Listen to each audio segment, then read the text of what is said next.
एक लंबे समय पहले वायरस और बैक्टीरिया दोनों साथ साथ रहते थे। हर रोज वो दोनों मिलकर हवा में उड़ते हुए खुश रहते थे। एक दिन जब वो दोनों उड़ रहे थे, हम दोनों मिलके हमेशा ऐसे ही साथ रहेंगे। हाँ, हम ऐसे ही साथ रहेंगे। ठीक है, मैं तुम्हारे बारे में जानना चाहता हूँ। अपने बारे में कुछ कहो। अच्छा, मैं जो जो कर सकता हूँ वो बताऊंगा। मेरे खाने के चीजों में घुसने के कारण खाने में बू आने लगता है और खाना खराब हो जाने के कारण कोई उसे नहीं खा सकता है। तुम सिर्फ लोगों के खाने में घुसकर उन्हें वो खाने से रोक सकते हो, पर मैं मनुष्य के शरीर में प्रवेश करके उन्हें मार सकता हूँ। ये पता है तुम्हें? क्या तुम मनुष्य को जीने से ही रोक सकते हो? अपने आप के बारे में क्या सोचते हो तुम? तुम्हें लगता है कि कोई तुम्हारा कुछ नहीं बिगाड़ सकता है? तुम इसीलिए ऐसे बात कर रहे हो क्योंकि तुम जानते नहीं हो कि मैं क्या क्या कर सकता हूँ। तुम मेरे साथ आओ, मैं दिखा दूंगा कि मैं क्या क्या कर सकता हूँ। ऐसे वायरस बैक्टीरिया को उसके साथ एक गांव के सरहद तक ले जाता है। हम यहाँ क्यों आए हैं? तुम्हारे आंखों के सामने मैं दिखाता हूँ कि मैं क्या क्या कर सकता हूँ। इस गांव के वासी देखो कैसे तड़पेंगे। ऐसे कह के गांव के अंदर जाता है। वायरस वहाँ एक होटल में एक आदमी को मांस खाते हुए देखता है। मैं उस मांस के अंदर घुस जाऊंगा। ऐसे सोचकर वायरस उस आदमी के मांस में घुस जाता है। उस आदमी के वायरस घुसे हुए मांस खाने की वजह से बहुत ही कम समय में वो एक वायरस बहुत सारे वायरस में बदल के उस आदमी के शरीर के हर भाग में पहुंच जाता है। कुछ दिन बाद वायरस का प्रभाव बहुत ज्यादा होने के कारण उस आदमी को खांसी और तेज बुखार होता है, लेकिन वो सोचता है कि कोई साधारण बुखार है और इसीलिए उसके पास मौजूद दवाई खा के अपने दोस्तों से मिलने जाता है। ए राहुल, क्या हुआ? तुम्हारा सेहत ठीक नहीं है? हाँ यार, बुखार है मुझे। अरे रे, हॉस्पिटल जाके जांच करवाया? नहीं यार, साधारण बुखार ही तो है, बस मेरे घर पे मौजूद दवाइयाँ ले रहा हूँ। ऐसे बात करते हुए खांसते रहता है। उसके खांसने के दौरान बूंद उसके दोस्तों पे गिरते हैं। यार, तुम्हारा हालत तो बिगड़ रहा है। मुझे लगता है कि तुम्हें जरूर अस्पताल जाके जांच करवाना ही होगा। ठीक है किरण। ये कह के लगातार खांसने के कारण घर चला जाता है। बहुत दिन गुजर जाने के बाद भी उसका बुखार कम न होने के कारण अस्पताल जाता है। राहुल के ही तरह उसके दोस्तों को भी खांसी और बुखार आ जाता है। ये क्या, मुझे अचानक खांसी आ गया और बुखार भी। ऐसे सोच के अपने दोस्त कमल के पास जाता है। कमल, कैसे हो तुम? यार, लगातार खांस रहा हूँ और तेज बुखार हो गया है। क्या तुम्हारा भी यही हाल है? मतलब क्या तुम्हें भी यही हुआ है? हाँ, सबसे पहले तो राहुल को ऐसे हुआ ना। उसका सेहत ठीक है क्या? अरे राहुल तो अस्पताल से वापस ही नहीं लौटा। क्या? इतने दिन तक वापस नहीं आया? हम अस्पताल जाकर अभी पता करते हैं कि उसे क्या हुआ और एक के बाद एक को ऐसे खांसी और बुखार क्यों आ रहा है। हाँ, चलो जाके पता करेंगे। ऐसे वो दोनों अस्पताल के लिए निकल पड़ते हैं और अपने दोस्त को मिलते हैं। उन दोनों का अस्पताल आना देख डॉक्टर उनके पास जाकर पूछता है, आप इस आदमी के क्या लगते हैं? डॉक्टर, ये हमारा दोस्त है। आप इसे सिर्फ बुखार के लिए इतने दिन अस्पताल में क्यों रखे हैं?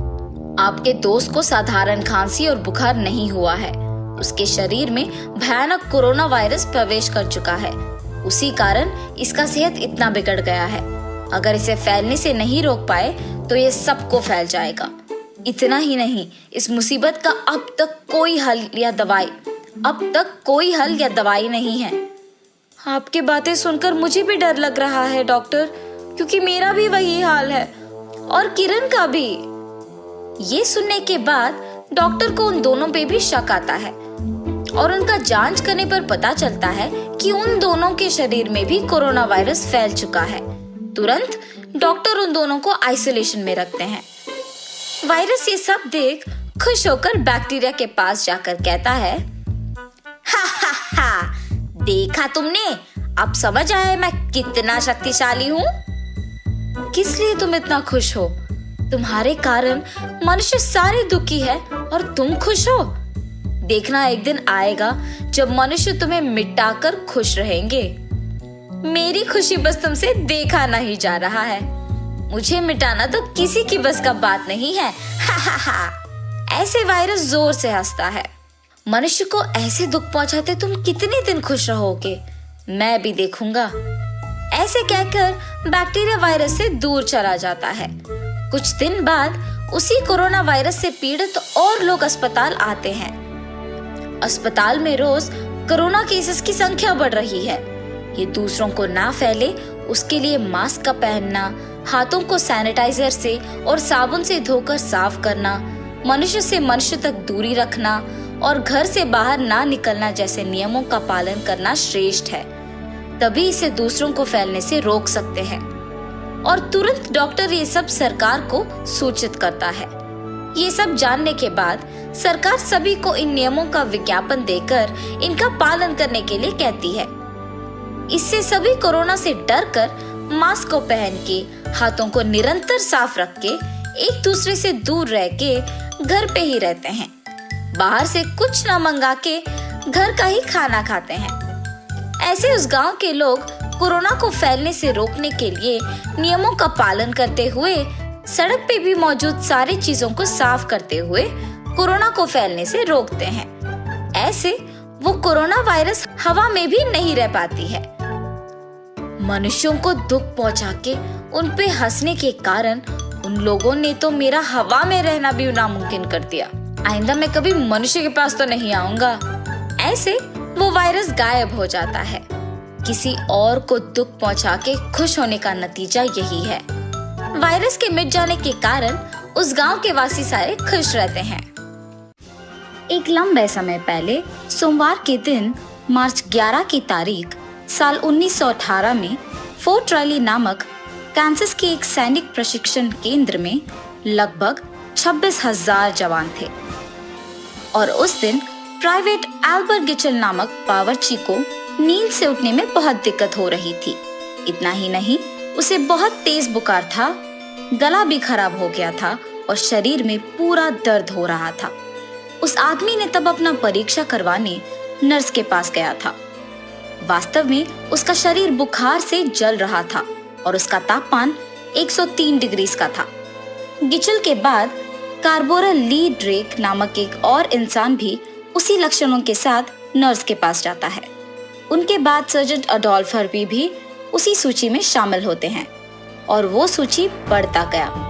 लेकिन इसके बावजूद बीमार सैनिकों ने यूरोप की युद्ध मैदान की ओर आगे बढ़ा। इससे पहले कि आपको ये बात समझाए कि इस रोग के कारण किस हद तक तबाही हुई, हम ये बात करते हैं कि इसे कांसास फ्लू के बजाय स्पेनिश फ्लू क्यों कहते हैं।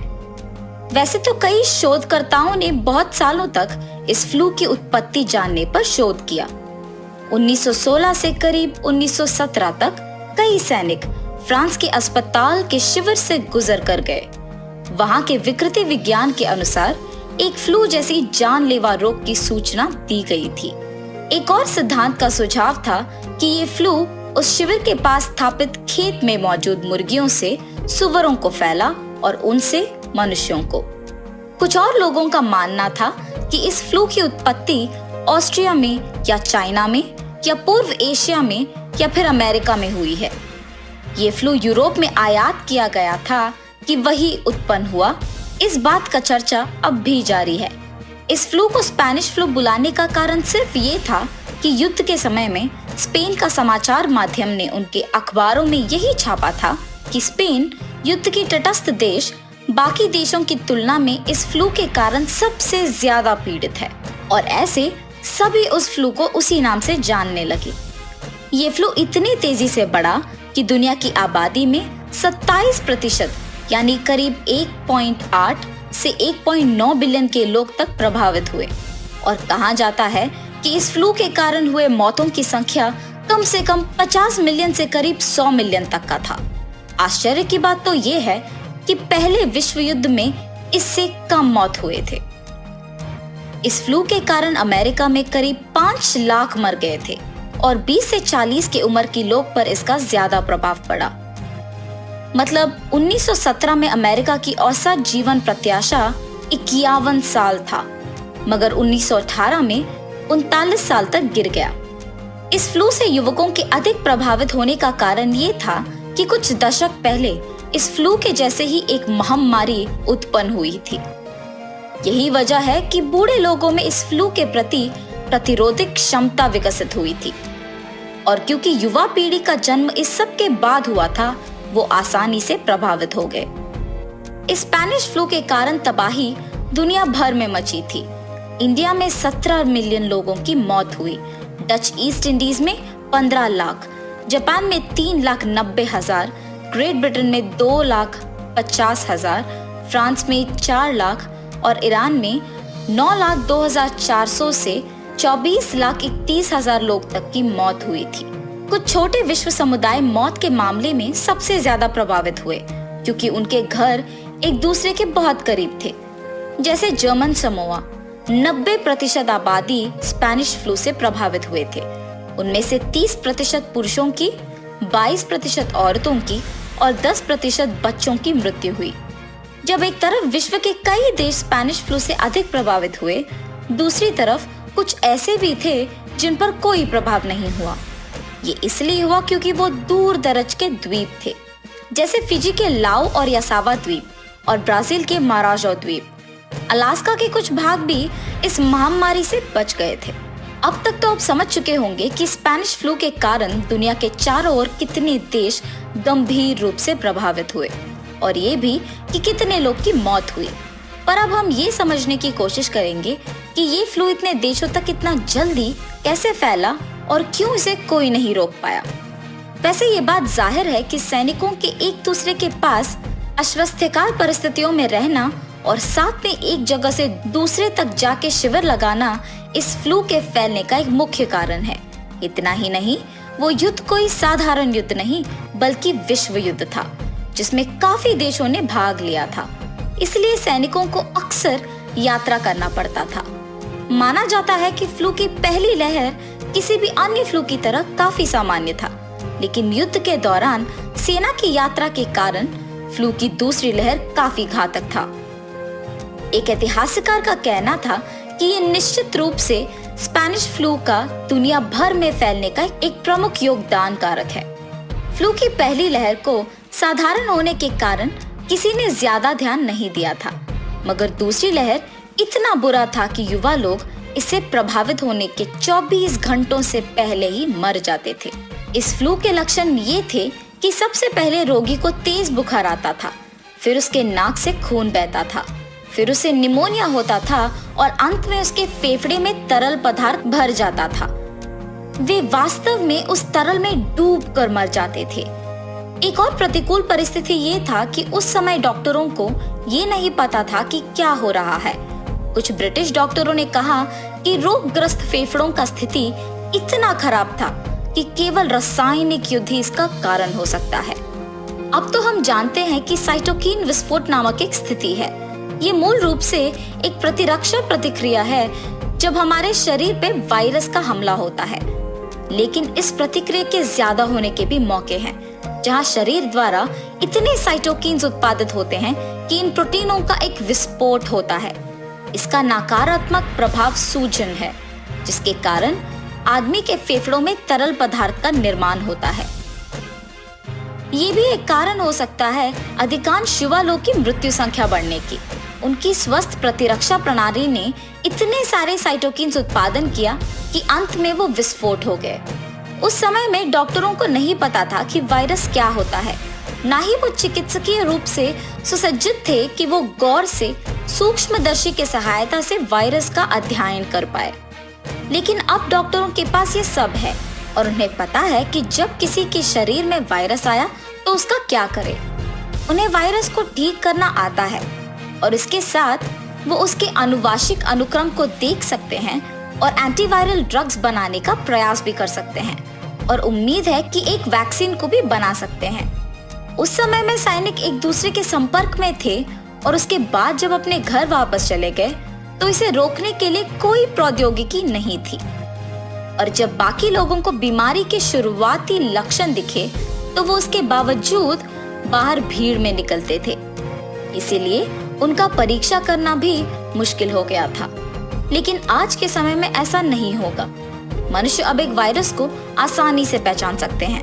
अब संपर्क ट्रेसिंग नामक कुछ है, जिसका मतलब है कि प्राधिकरण ये देखेंगे कि कौन रोगी के करीब थे और किन से उनका संपर्क हुआ था, और फिर उन लोगों का भी सेहत जांच किया जाएगा, ये देखने कि उनको बीमारी फैला है कि नहीं।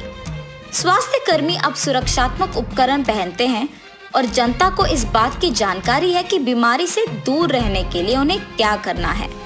पर उन दिनों में ऐसा मुमकिन ही नहीं था कि लोग घर पे रहे या घर से काम करने का विकल्प चुन सके।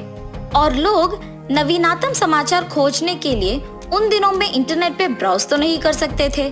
स्पेनिश फ्लू के समय में अमेरिका, जर्मनी, फ्रांस जैसे देश घातक बीमारी के प्रसार नहीं कर रहे थे क्योंकि वो युद्ध के प्रयास के लिए अच्छा नहीं था।